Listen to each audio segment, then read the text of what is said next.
ಅಂದು ಬೆಂಗಳೂರಿನಲ್ಲಿ ನಿರ್ಮಾಣದ ಹಂತದಲ್ಲಿದ್ದ 7 ಅಂತಸ್ತಿನ ಕಟ್ಟಡ 123 ಜನ ಅಮಾಯಕರನ್ನು ಬಲಿ ತೆಗೆದುಕೊಂಡರೆ, ಇಂದು ಮಲೆನಾಡಿನ ಮೂಡಿಗೆರೆ ಸರ್ಕಾರಿ ವಾಣಿಜ್ಯ ಮಳಿಗೆಗಳ 2 ಅಂತಸ್ತಿನ ಕಟ್ಟಡ 100 ಅಮಾಯಕರನ್ನು ಬಲಿ ತೆಗೆದುಕೊಳ್ಳಲು ಸಜ್ಜಾಗಿದೆ.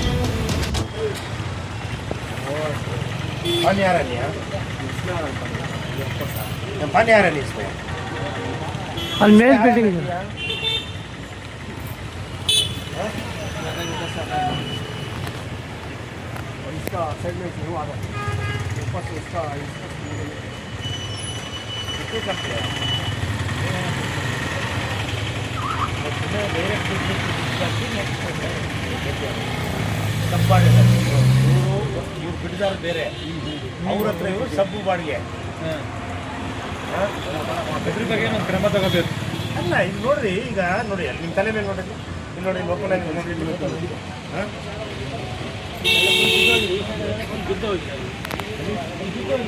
ಪೂರ ಸಬ್ಜಿ ಡೈರೆಕ್ಟ್ ನಮ್ಮೆ ಆಗ್ಬೋದಲ್ಲ, ಲೀಕೇಜ್ ಇಲ್ಲಲ್ಲ, ಇಲ್ಲಿ ಲೀಕೇಜ್ ನೋಡಿ. ಬಿಲ್ಡಿಂಗ್ ಅಲ್ಲಿ ಲೀಕೇಜ್ ಏನಿಲ್ವಾ? ಇಲ್ಲ ಸರ್, ಬರೀ ಇದು ಮಾತ್ರ ಪ್ಯಾಕಿಂಗ್. ಲೀಕೇಜ್ ಇಲ್ಲ, ಪ್ಯಾಕಿಂಗ್ ಅಷ್ಟೇ. Packing show. ಬನ್ನಿ ಬನ್ನಿ.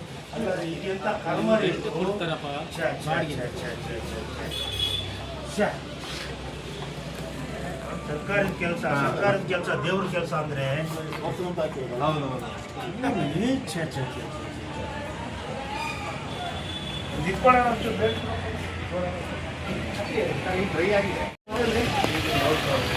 ಸರಿ. ಈಗ ಈ ಸಮಸ್ಯೆ ಆಗಿದೆ, ಯಾರಿಗೆ ಹೇಳಿದ್ರಿ? ಮನೆ ಪತ್ರ ಕೊಟ್ರ? ಅದು ಕಾಪಿ ಇದೆ ನಿಮ್ಮ ಹತ್ರ? ಇಂಬರ ಇದೆಯಾ ನೋಡಿ, ವಾಟ್ಸಪ್ ತಂದ್ಕೊಂಡು ಈಗ ಎಷ್ಟು ಬಾಡಿಗೆ?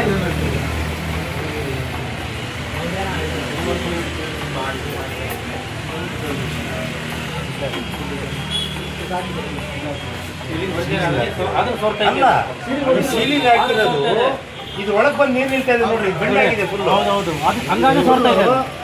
ನೋಡಿ ಫುಲ್ ಬಂದು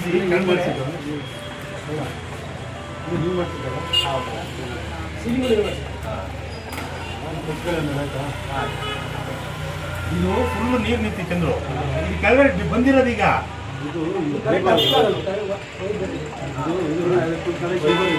ಹೌದು. ಅಧಿಕಾರಿಗಳು ಸರ್ಕಾರಿ ಕಟ್ಟಡ ಎಲ್ಲೆಲ್ಲಿದೆ, ಏನೇನಾಗಿದೆ, ಅದ್ರ ಸ್ಥಿತಿಗತಿ ಏನಿದೆ ಅಂತ ಅವ್ರು ಬಂದು ನೋಡಬೇಕು. ತಿಂಗಳಿಗೆ ಈಗ ಮಳೆಗಾಲ ಮುನ್ಸೂಚನೆ ಆದಾಗ ಸರ್ಕಾರಿ ಕಟ್ಟಡಗಳು ಸ್ಥಿತಿಗತಿ ಇದು ನೋಡ್ರಿ. ಇದು ಯಾವನಾರೆ ಇಲ್ಲಿ ನೋಡಿ, ಇಷ್ಟಿದ್ರೆ ಸಾಕು, ತುಂಬಾ ಬೀಳೋದು ಬೇಡ. ಇದಿಷ್ಟಿದೆಯಲ್ಲ, ಇದಿಷ್ಟು ಇಲ್ಲಿ ಬಿದ್ದರೆ ಕೆಳಗಡೆಗೆ ಇದೊಂದು ಪೀಸ್ ಕೆಳಗಡೆ ಬಿದ್ದರೆ ಅವ್ನು ಹೆಣ ತಲೆ ಮೇಲೆ ಬಿದ್ದರೆ ಮುಗಿತಲ್ಲ. ಆಮೇಲೆ ನಾವೇನು ಹೇಳೋದು, ಅವ್ನ ಮನೆಗೆ ಹೋಗೋದು, ಒಂದು ಸಂತಾಪ ಸೂಸೋದು, ಆಯ್ತಾ, ಒಂದಿಷ್ಟು ಅಂತೇಳಿ ಕೊಟ್ಟು ಒಂದು ಭಿಕ್ಷೆ ಕೊಟ್ಟು ಬಂದ್ಬಿಡೋದು. ಇದಕ್ಕೆ ಅಧಿಕಾರಿಗಳು ಮಾನದಂಡ ಆಗ್ಬೇಕು, ಅಧಿಕಾರಿಗಳು ತಲೆದಂಡ ಆಗ್ಬೇಕು, ಮಾನದಂಡ ಅಲ್ಲ, ತಲೆದಂಡನೇ ಆಗ್ಬೇಕು. ಸ್ವಲ್ಪ ಸೈಡಿಗೆ ಸ್ವಲ್ಪ ಸೈಡಿಗಿರಲಿ.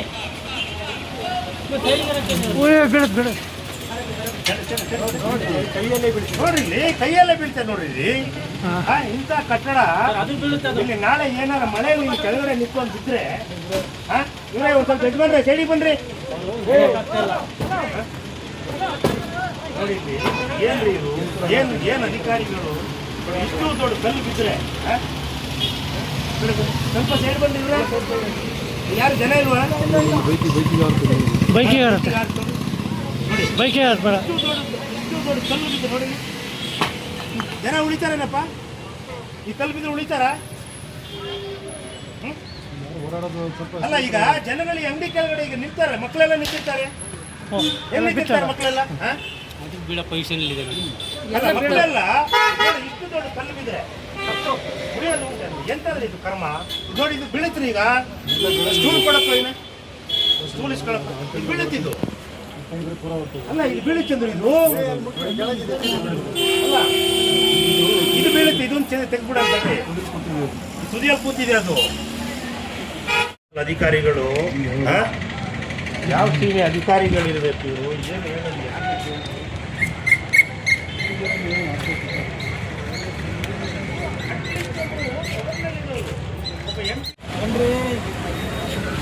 ನೋಡಿ 98ನೇ ಇಸ್ವಿನಲ್ಲಿ 10ನೇ ಹಣಕಾಸು ಯೋಜನೆ ಅಡಿಯಲ್ಲಿ 10ನೇ ಹಣಕಾಸು ಯೋಜನೆ ಅಡಿಯಲ್ಲಿ ನೋಡಿ ಇಷ್ಟು ದೊಡ್ಡ ಬಿಲ್ಡಿಂಗ್ ಅನ್ನು ಕಟ್ಟಿದ್ದಾರೆ. ಇಲ್ಲಿ ಸುಮಾರು ಕೆಳಗೆ ಮೇಲೆ ಸೇರಿದ್ರೆ 12ರಿಂದ 18 ಅಂಗಡಿಗಳು ಮಳಿಗೆಗಳೇನೋ ಇದೆ. ಈ ಅಂಗಡಿ ಮಳಿಗೆಯಲ್ಲಿ ನೋಡಿ ಈ ಮೇಲುಗಡೆ ಮಳೆಗಾಲದಲ್ಲಿ ಸೀಪೇಜಿಂದ ಇಡೀ ಬಿಲ್ಡಿಂಗಲ್ಲಿ ಕುಸಿತಗೊಂಡಿದೆ. ಇಡೀ ಕಟ್ಟಡ ಈ ಕುಸಿತದಿಂದ ಇಡೀ ಕಟ್ಟಡ ಡ್ಯಾಮೇಜ್ ಆಗಿದೆ. ಈ ಕಟ್ಟಡದ ಈ ಕುಸಿತದಿಂದ ಇಲ್ಲಿ ನೋಡಿ ಕೆಳಗಡೆ ಹಣ್ಣಿನ ಅಂಗಡಿಯಲ್ಲಿ ಇಲ್ಲಿ ನಿಂತ್ಕೊಂಡ್ರೆ ಒಬ್ಬನ ಸಾವು ತೆಗಿಲಿಕ್ಕೆ ಇಷ್ಟು ದೊಡ್ಡ ಬಂಡೆ ಹಾಕೋದು ಬೇಡ, ಇಷ್ಟೇ ದೊಡ್ಡ ಕಲ್ಲು ಸಾಕು. 100 ಗ್ರಾಮ್ ಗಾತ್ರದ ಈ ಸಿಮೆಂಟ್ ಕಲ್ಲು ಬಿದ್ದರೆ ಆತನ ಹೆಣ ಬೆಳೆದಂತ ಗ್ಯಾರಂಟಿ. ಇಲ್ಲಿ ಚುನಾಯಿತ ಪ್ರತಿನಿಧಿಗಳೇ ಎಲ್ಲದಕ್ಕೂ ಬರಬೇಕು ಅನ್ನೋದಿಲ್ಲ, ಅಧಿಕಾರಿಗಳ ಕೆಲಸನೂ ಇದೆ. ಅಧಿಕಾರಿಗಳು ಸರ್ಕಾರಿ ಕಟ್ಟಡಗಳು ಎಲ್ಲೆಲ್ಲಿದ್ದಾವೆ ಆ ಸರ್ಕಾರಿ ಕಟ್ಟಡದ ಫಿಟ್ನೆಸ್ ಅಂತ ಹೇಳ್ತೀವಿ ಇಂಗ್ಲೀಷ್ನಲ್ಲಿ, ಫಿಟ್ನೆಸ್ ಸರ್ಟಿಫಿಕೇಟ್ನ ವರ್ಷಕ್ಕೊಮ್ಮೆ ಮಳೆಗಾಲದ ಮುಂಚಿತವಾಗಿ ಅವರು ಲಿಖಿತವಾಗಿ ಬರೀಬೇಕು. ಈ ಕಟ್ಟಡ ಹೇಗಿದೆ, ಏನು ಕಾಮಗಾರಿ ಆಗಬೇಕು, ಏನಾದ್ರು ಶಿಥಿಲಗೊಂಡಿದೆಯಾ, ಇದರಿಂದ ಏನು ವ್ಯವಸ್ಥೆ ಇದೆ, ರಸ್ತೆ ತೊಂದರೆ ಆಗ್ತಾಯಿದೆ ಅಂತೇಳಿ ಅವರು ಫಿಟ್ನೆಸ್ ಸರ್ಟಿಫಿಕೇಟ್ ಬರೀ. ಈ ಪ್ರತಿ ವರ್ಷವೂ ಏನಂತ ಫಿಟ್ನೆಸ್ ಸರ್ಟಿಫಿಕೇಟ್ ದಾಖಲಾತಿ ಆಗ್ತದೆ ಅಂತ ಗೊತ್ತಾಗ್ತಲ್ಲ. ಇಲ್ಲಿ ಪಟ್ಟಣ ಪಂಚಾಯಿತಿ ಅಧಿಕಾರಿಗಳೇ ಇಲ್ಲಿ ತಲೆದಂಡ ಆಗಬೇಕಾಗಿದೆ. ಇವತ್ತಿನ ನಾಳೆ ಏನಾದರೂ ಹೆಚ್ಚು ಕಡಿಮೆ ಆಗಿ ಆ ಕಲ್ಲುಗಳು ಕೆಳಗಡೆ ಬಿತ್ತು ಅಂದರೆ ಆ ಕಲ್ಲುಗಳು ಬೀಳೋದ್ರ ಜೊತೆ 2-3 ಹೆಣ ಬೀಳ್ಬೋದು, ಅಷ್ಟೇ ಸಾವಾಗ್ಬೋದು. ಆದರೆ ಈ ಕಟ್ಟಡನೇ ಹೆಚ್ಚು ಕಡಿಮೆ ಆಯಿತು ಅಂದರೆ, ಈ ಹಿಂದೆ ಬೆಂಗಳೂರಿನಲ್ಲಿ ಕಪಾಲಿ ಥಿಯೇಟರ್ ಹತ್ರ ಒಂದು ಕಟ್ಟಡ ಬಿದ್ದು ಸುಮಾರು 300 ಜನಕ್ಕೂ ಹೆಚ್ಚು ಮರಣ, ಒಂದು 200 ಚಿಲ್ಲರೆ ಜನ ಮರಣ ಹೊಂದಿದ್ದಾರೆ, 300 ಜನಕ್ಕೂ ಹೆಚ್ಚು ಜನ ಅಂಗವಿಕಲರಾಗಿದ್ದಾರೆ. ಈಗ ಮೊನ್ನೆ ಬಾಂಬೆನಲ್ಲಿ ಒಂದು ಕಟ್ಟಡ ಬಿದ್ದು ಸುಮಾರು 27 ಜನ ಮೃತಪಟ್ಟಿದ್ದಾರೆ. ಬೇಲೂರಿನಲ್ಲಿ ಬಂದ್ಬಿಟ್ಟು ಕಟ್ಟಡ ಬಿದ್ದು ಅಲ್ಲಿ ಒಂದು ಇಡೀ ಜನಗಳು ಇದಾಗಿದೆ. ಅದೇ ರೀತಿ ಈ ಕಟ್ಟಡ ನೋಡಿ, ಈ ಕಡೆ ಬಸ್ ಸ್ಟ್ಯಾಂಡ್ ಇದೆ, ಈ ಕಡೆ ವಾಣಿಜ್ಯ ಮಳಿಗೆಗಳಿದ್ದಾವೆ, ಈ ಕಡೆ ಆಟೋ ನಿಲ್ದಾಣ ಇದೆ. ಈ ಶಾಲೆ ಕಾಲೇಜು ಮಕ್ಕಳೆಲ್ಲ ಸಂಜೆ ಮನೆಗೆ ಹೋಗ್ಬೇಕಾದ್ರೆ ಅವರು ಇಲ್ಲಿ ಹಣ್ಣು ತೊಗೊಳ್ಳಿಕ್ಕೋ ಫ್ರೂಟ್ಸ್ ತೊಗೊಳ್ಳಿಕ್ಕೋ ಏನಕ್ಕಾದ್ರೂ ಬಂದು ಎಲ್ಲರೂ ಈ ಕಟ್ಟಡದ ಕೆಳಗಡೆ ನಿಂತಿರ್ತಾರೆ. 100 ಜನ ಇಲ್ಲಿ ನಿಂತಿರ್ತಾರೆ. ಈ ಕಟ್ಟಡ ಏನಾರೇ ಶಿಥಿಲಾವಸ್ಥೆಗೊಂಡು ಇವತ್ತೇನೋ ಪ್ರಕೃತಿ ವಿಕೋಪಗೊಂಡಿದೆ, ಏನಾರೇ ಪ್ರಕೃತಿ ಅಡ್ಡ ಬಿದ್ದು ನಿರಂತರವಾಗಿ ಮಳೆ 1 ವಾರ ಮಳೆ ಬಂದರೆ ಈ ಕಟ್ಟಡ ಶಿಥಿಲಗೊಂಡಿರೋದ್ರಿಂದ 100ಕ್ಕೆ 100 ಭಾಗ ಬೀಳೋದಂತ ಹೌದು. ಈ ಕೂಡಲೇ ಅಧಿಕಾರಿಗಳಿಗೆ ಎಚ್ಚರಿಸ್ತಾ ಇದ್ದೀವಿ, ನಾಳೆ ಒಳಗೆ ಬಂದು ಈ ಕಟ್ಟಡದ ದುರಸ್ಥಿತಿ ಏನಿದೆ ಮಾಡಲಿಲ್ಲ ಅಂದರೆ ಮಂಗಳವಾರ ಬೆಳಗ್ಗೆನೇ ನಿಮಗೆಲ್ಲ ತಕ್ಕ ಶಾಸ್ತಿಯನ್ನು ಮಾಡಬೇಕಾಗುತ್ತೆ ಅಂತೇಳಿ ಎಚ್ಚರಿಕೆ ಕೊಡ್ತಾ ಇದ್ದೀವಿ.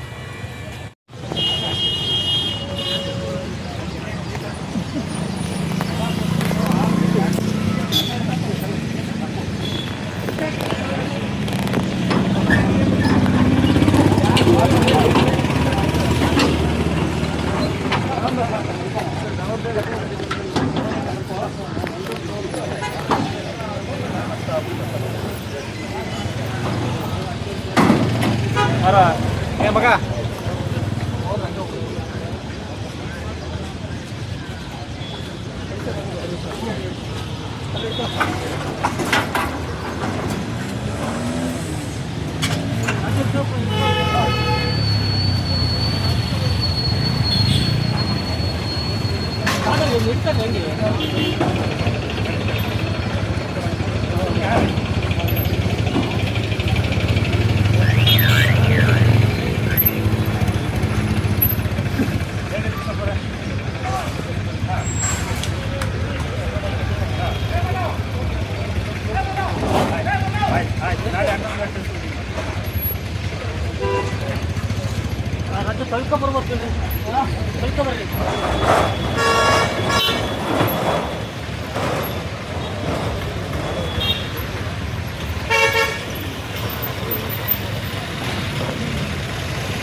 ಬೀಳ್ತಾ ಇದೆ ಅಂತ ಮೇಲಿಂದ.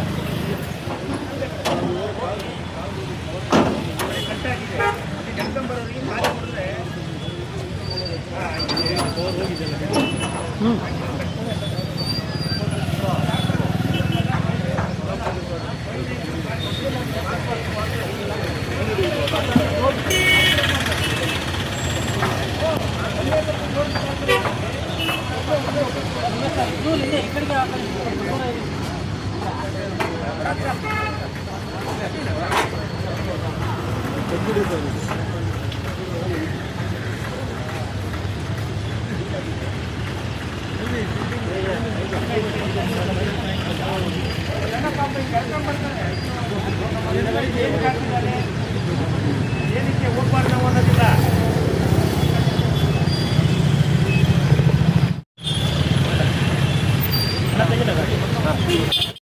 ನಾವು ಮೂಡಿಗೆರೆಯ ಮೀಸಲು ಕ್ಷೇತ್ರದಲ್ಲಿದ್ದೀವಿ.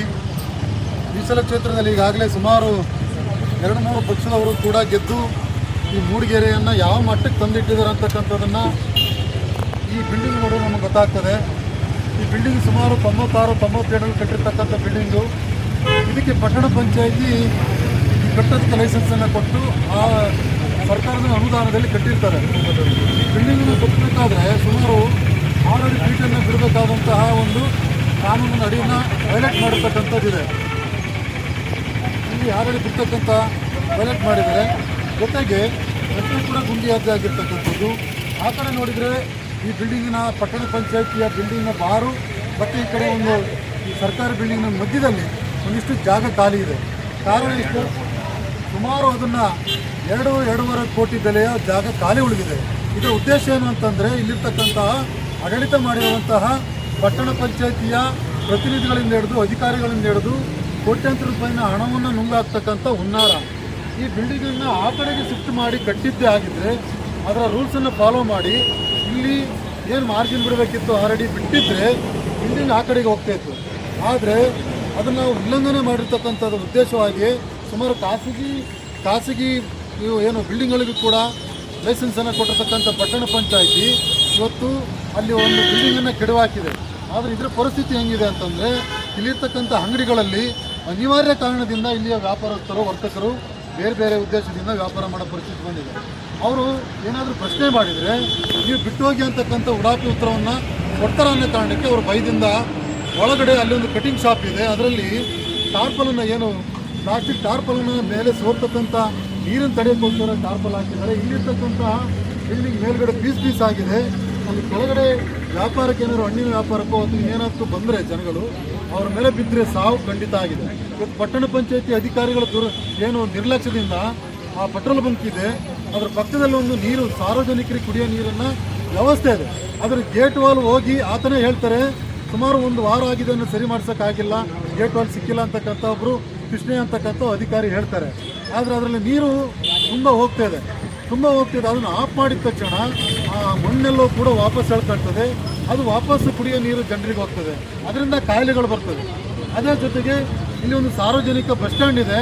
ಬಸ್ ಸ್ಟ್ಯಾಂಡ್ನಲ್ಲಿ ಬಚ್ಚೆ ಬಿದ್ದು ಗುಂಡಿ ಬಿದ್ದು ಬಚ್ಚೆ ಆಗಿ ಅಲ್ಲಿರ್ತಕ್ಕಂಥ ನೊಣಗಳು ಸೊಳ್ಳೆಗಳು ಹೆಚ್ಚಾಗಿ ಜನರಿಗೆ ಮೂಗು ಮುಚ್ಕೊಂಡು ಹೋಗ್ತಕ್ಕಂಥ ಪರಿಸ್ಥಿತಿ ನಿರ್ಮಾಣ ಆದರೂ ಕೂಡ ಇಲ್ಲಿಯ ಡಿಪೋ ಮ್ಯಾನೇಜರ್ ಯಾವುದೇ ಥರದ ಕ್ರಮ ವಹಿಸಿಲ್ಲ. ಹಾಗಾಗಿ ಇಲ್ಲಿಯ ಜನಪ್ರತಿನಿಧಿಗಳು ಕೂಡ ಜವಾಬ್ದಾರಿ ಸ್ಥಾನದಲ್ಲಿ ಇರಬೇಕಾಗಿತ್ತು. ಪಟ್ಟಣ ಪಂಚಾಯತಿಲಿ ಗೆದ್ದರ ಒಂದು ಕಡಲೆಕಾಯಿ ತಿನ್ನಕ್ಕೆ ಹೋಗಿರೋ, ದನ ಕಾಯಕ್ಕೆ ಹೋಗಿದ್ದಾರೆ. ಇಲ್ಲಿ ಅಧಿಕಾರಿಗಳು ಈಗಾಗಲೇ ಮುಗಿದಿದ್ದೀವಿ. ಒಬ್ಬ ಅಧ್ಯಕ್ಷ ಇದ್ದರು, ಚೀಫ್ ಆಫೀಸರ್ ಇದ್ದಾರೆ, ಅದಕ್ಕೆ ಸಂಬಂಧಪಟ್ಟ RI ಹೇಳ್ತಾರೆ, ಹೆಲ್ತ್ ಆಫೀಸರ್ ಇರ್ತಾನೆ. ಹೆಲ್ತ್ ಆಫೀಸರ್ ಯಾವ ಧರ್ಮದವನು ಅಂತ ಗೊತ್ತಾಗ್ತಿಲ್ಲ. ಮೂಡಿಗೆರೆಯನ್ನು ಯಾವ ಮಟ್ಟಕ್ಕೆ ತಂದಿದ್ದಾರೆ ಅಂತಂದರೆ ಇಲ್ಲಿ ಕೊಚ್ಚೆ ಗುಂಡಿ ಆಗಿದೆ. ಇಲ್ಲಿ ಯಥಾ ರಾಜ ತಥಾ ಪ್ರಜೆ ಅನ್ನೋಂಗೆ ಆಗಿದೆ. ಇಲ್ಲಿ ಯಾವ ಆಡಳಿತ ವ್ಯಕ್ತಿಗಳು ಇದ್ದಾರೋ ಅವ್ರ ಥರನೇ ಜನ ಆಗಿರೇನೋ ಅಂತಕ್ಕಂಥ ಪರಿಸ್ಥಿತಿ ನಿರ್ಮಾಣವಾಗಿದೆ. ಒಂದು ವೇಳೆ ಇಲ್ಲೇನಾದರೂ ಬಿಲ್ಡಿಂಗಲ್ಲಿ ಆ ಪೀಸ್ಗಳು ಬಿದ್ದು ಯಾರಾದರೂ ಸತ್ತೋದ್ರೆ ಅಥವಾ ವಯಸ್ಕರು ಸತ್ತೋದ್ರೆ ಪಕ್ಕದಲ್ಲಿ ಬಾರಲ್ಲಿ ಕುಳಿತುಕೊಂಡು ಸತ್ತ ಅಂತಕ್ಕಂಥ ಕಥೆ ಕಟ್ಟೋದಕ್ಕೆ ಸುಮ್ಮನಾಗಿದ್ದಾರೆ. ಹಾಗಾಗಿ ಈ ಕೂಡಲೇ ಅಧಿಕಾರಿಗಳು ಆ ಗುಂಡಿಗೆ ಇಲ್ಲಿ ನೋಡಿ, ಆ ಗುಂಡಿಲಿ ಬಿದ್ದಿರ್ತಕ್ಕಂಥ ಪರಿಸ್ಥಿತಿ ನಿರ್ಮಾಣ ಆಗಿದೆ.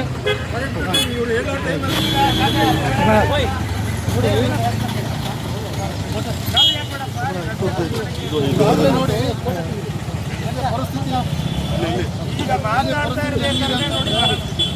ನೋಡಿ, ಪಟ್ಟಣ ಪಂಚಾಯತಿಯ ಅಧಿಕಾರಿಗಳ ನಿರ್ಲಕ್ಷ್ಯದಿಂದ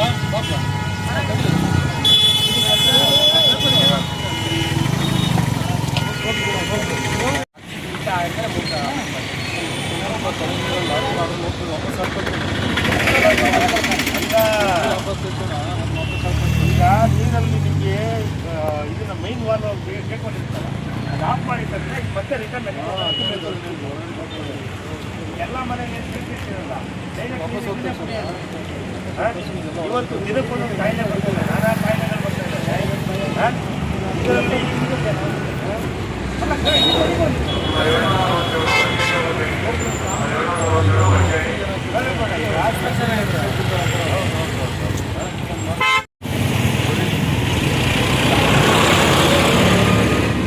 ಅಲ್ಲ ಈ ಥರ ಈಗ ಅಲ್ಲಿಂದ ವೆಹಿಕಲ್ ಬರೋದು ಆರುತ್ತೆ, ಅಲ್ಲಿಂದ ವೆಹಿಕಲ್ ಬಂದಾಗ ಜನಗಳ ಮೇಲೂ ಆಗುತ್ತೆ.